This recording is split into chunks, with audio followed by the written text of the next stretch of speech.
بل باب د ابواب البرنا هغه ته یې لکېږي نکاح. نکاح دا دوه حیثیت لري، د معاملې حیثیت هم لري، لکه یو تور بلا خوستل خرڅول. نکاح عبادت حیثیت هم لري، دا عبادت ته د نورو معاملاتو په شان باندې معامله مغزا نه ده، ترغیب ورکړی شوی ده په شریعت کې. ټولو انبیاو نکاح کړی ده، یو عیسی علیه السلام خو چې رکوشي بیا به نکاح کی. یحیی علیه السلام حاجت نو سیدا و حصورا و نبیا من الصالحین.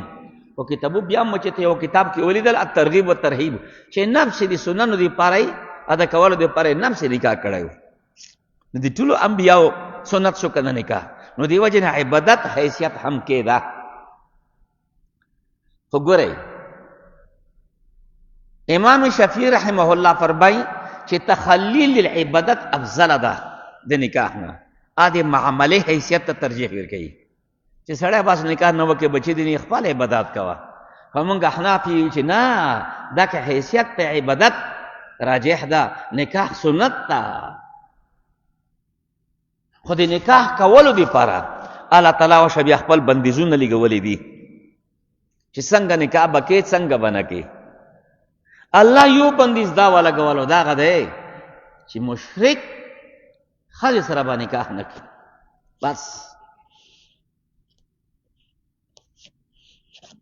ملت بدل ده، الاسلام ملت واحده والکفر ملت واحده، دې سره به نکاح نه کړي. بس دا حکم ولګېدو. ځکه په نکاح کې خلطیت وي، نو ته چې مشرک ښځې سره نکاح وکړې خو کور دې فاسد شو. خو اهل کتاب چې واقعي اهل کتابي ای دینه مستثنا دي. والمحصنات من الذين اوتوا الكتاب، کتابي ښځې سره نکاح جایز ده. نص په دې باندې ګواه ده، آیات وروسته به راشي، ای سره نکاح جایز ده. خو د کتابي ښځې سره د مسلمان نکاح جایز ده، د مسلمان ښځې سره د کتابي نکاح نه ده جایزه، ځکه ښځه ما تحت وي. نو چې کتابي ښځې سره نکاح وکړي کیدای شي تا په صحبت سره خدای پاک دی برابره کړي. خو که تا کتابي ته په نکاح ورکړه نو هغه دې نه کتابه کوي که نه اهل کتاب یهودي نصراني به دې نه جوړه کړي.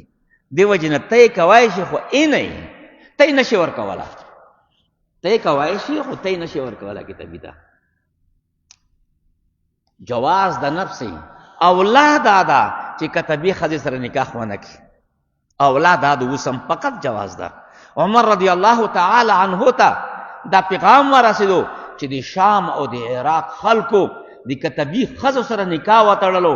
عمر صاحب چې خبر شو بس د قانون نافذ کو چې بس د دې وجې نه کورو کې فساد راځي. څه واجب خو نه ده، خو جایز امر ده. تاسو ته ضرر ډیري، فرمان صادر کو چې بیا به داسې نه کړي. نسب دې هم ګډوډېږي نه،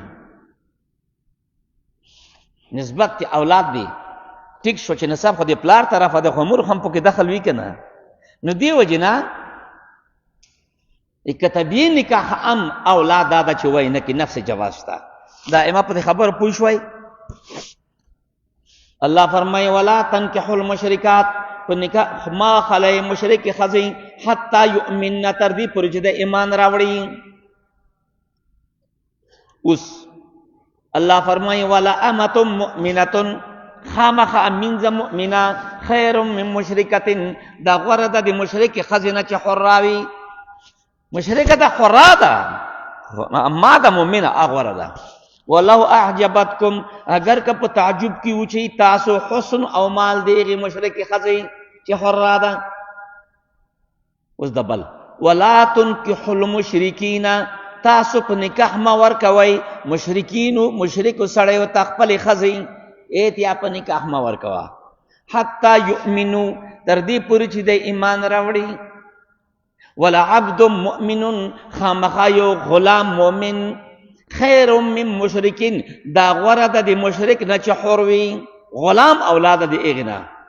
ولو اعجبکم، اگر که په تعجب کې واچوي تاسو حسن او جمال د مشرک، کوئی ته بنا ور کوي.